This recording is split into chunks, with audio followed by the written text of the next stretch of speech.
رفضت إسبانيا المشاركة في مناورات الأسد الإفريقي لعام 2021 متذرعة بأسباب تتعلق بالميزانية. وذكرت صحيفة البايس الإسبانية نقلا عن مصادر حكومية أن السبب الحقيقي لرفض مدريد المشاركة في هذه المناورات يعود لإقامتها لأول مرة في منطقة الصحراء بالمغرب، ما يعني الاعتراف بسيادة الرباط على الصحراء على حد قول الصحيفة. وتقام مناورات الأسد الإفريقي في شهر يونيو المقبل بالتنسيق بين المغرب والقيادة الأمريكية لأفريقيا أو أفريكوم، وبمشاركة 7800 جندي من 9 دول. هي التي اعتادت على المشاركة بها في كل عام، لكن مدريد قررت الامتناع عن مناورات الأسد الإفريقي في نسخة 2021 التي تقيمها القيادة الأمريكية في أفريقيا أفريكوم بالتعاون مع المغرب. إسبانيا رفضت حتى إرسال مراقبين إلى هناك لإقامتها في منطقة الصحراء. السبب ليس ماليا كما قالت إسبانيا، بل يعود لإقامة المناورات في الصحراء بالمغرب لأول مرة منذ 3 عقود. والمشاركة الإسبانية تعني اعترافا بسيادة المغرب على هذه المنطقة، كما تقول صحيفة البايس الإسبانية.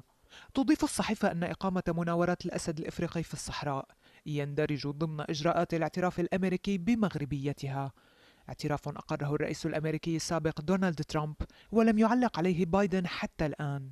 تتحدث الصحيفة كذلك عن مخاوف إسبانيا لتغير ميزان القوى مع المغرب، وتؤكد مصادر إسبانية للصحيفة أن المزايا العسكرية التي تفوقت بها مدريد على الرباط ضاقت وعامل الردع تراجع، وهذا أمر دفع إسبانيا لتغيير حساباتها الاستراتيجية تجاه الرباط.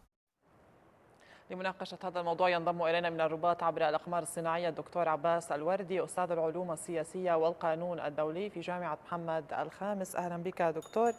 يعني بداية، هل توافق الإعلام الإسباني حول دوافع انسحاب مدريد من مناورات أفريكوم؟ هل هي ردة فعل أم موقف مدروس لأهداف أوسع من ذلك ربما؟ شكرا أختي الكريمة على هذا السؤال، وشكرا كذلك لقناة الشرق على الاستضافة. إذا الإشارة واضحة، هي إشارة تكرس لاستمرار الجارة الإسبانية في معاكسة الوحدة الترابية للمملكة المغربية.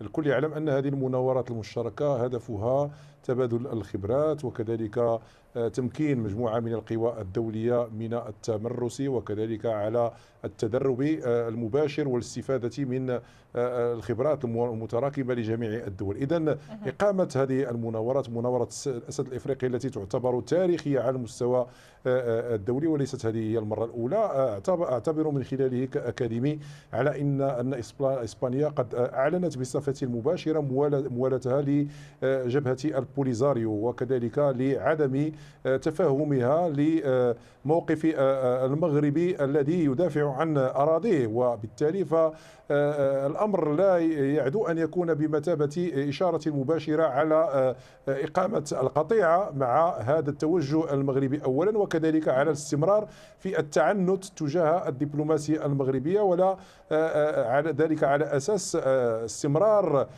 وجود إبراهيم غالي أو المسمى بالبطوش المزور الهوية على الأراضي الإسبانية لدواعي إنسانية بين قوسين، اعتبارا على أن حتى القانون الدولي الإنساني لا يعترف باستقبال الأشخاص لدواعي إنسانية على أساس هوية مزورة.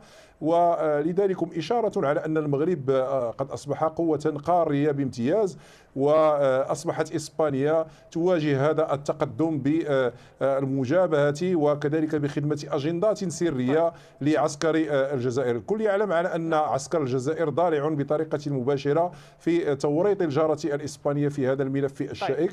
وبالتالي ندعو كأكاديميين على أن الخارجية الإسبانية عليها أن تراجع هذا الملف، وكذلك أن تراجع العلاقات اللي بينها وبين الشريك التقليدي والحليف الاستراتيجي المغرب من أجل أن تطوي هذا الملف وترجع بالعلاقات إلى جادتها. نعم. طيب، واضحة الفكرة، ولكن يعني نستطيع القول أنه في أزمة دبلوماسية اليوم بين البلدين. موقف إسبانيا نوعا ما كان متوقع من البعض، يعني انسحاب من المناورات العسكرية، ولكن هل الموقف مقتصر على يعني التوجه أو توجيه رسالة إلى المغرب بشأن الصحراء فقط، أم هناك ملفات أخرى أيضا يعني تلعب عليها إسبانيا هنا؟ سؤال مهم جدا أختي الكريمة. الأمر واضح جدا على أن الجارة الإسبانية ماضية إلى إعادة حساباتها تجاه المملكة المغربية، الأمر الذي يمكن أن يتكرس في بناء علاقة جديدة، لأن العلاقات الدولية لا يمكنها أن تستمر على أساس القطيعة، وبالتالي فالحل سيكون بطبيعة الحال ولكن على أساس احترام سيادة الدول، وكذلك احترام القضايا المشتركة للدول، وكذلك احترام التكامل الترابي للمملكة. كما قال الروبورتاج الذي أذعتمه قبل قليل، فما يزعج الآن إسبانيا هو الاعتراف الرئاسي الأمريكي بسيادة المغرب على أراضيه، الأمر الذي واجهته الخارجية الإسبانية غير مرة بالتذرع بضرورة حل هذا الملف بطريقة سياسية على مستوى الأمم المتحدة، وكأن المغرب يعارض الشرعية الدولية. المغرب دائما وسيبقى وسيظل يواجه هذه التكهنات، وكذلك يؤكد على حل هذا الملف على أساس المشروع الحكم الذاتي الذي لقي ترحيبا من قبل مجموعة من دول العالم، ولا أدل على ذلك فتح قنصليات وسفارات على مستوى العيون وكذلك الداخلة. نعم. طيب ماذا بعد هذا الانسحاب؟ هل من الممكن أن يؤثر هذا القرار أو هذه الخطوة الإسبانية على العلاقات بين البلدين بشكل مباشر، وتحديدا على موقف أو وضع إسبانيا دوليا؟ الجواب على هذا السؤال أختي الكريمة سأحاول أن أناقشه من خلال التعرض إلى نقطتين أساسيتين. أولا على المستوى الدولي، ولكن بإيجاز دكتور، يعني المنظومة الدولية. نعم بإيجاز. نعم. على المستوى الدولي الكل يعلم على أن مشروع الحكم الذاتي له حجية على مستوى مجموعة من السياسات الدولية التي أيقنت على أن المغرب قد اقترح الحل المناسب، وكذلك الاعتراف الرئاسي الأمريكي بسيادة المغرب على أراضي قد أكدت على هذا الطرح.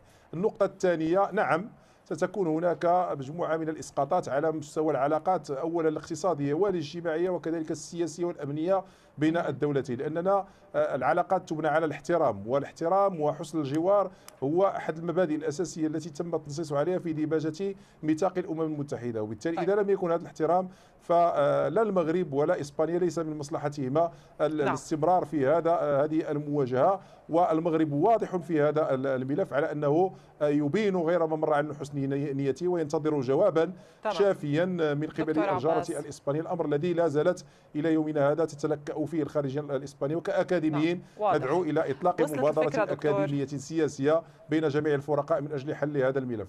نعم. دكتور عباس الوردي، أستاذ العلوم السياسية والقانون الدولي في جامعة محمد الخامس، شكرا جزيلا لك على هذه المشاركة.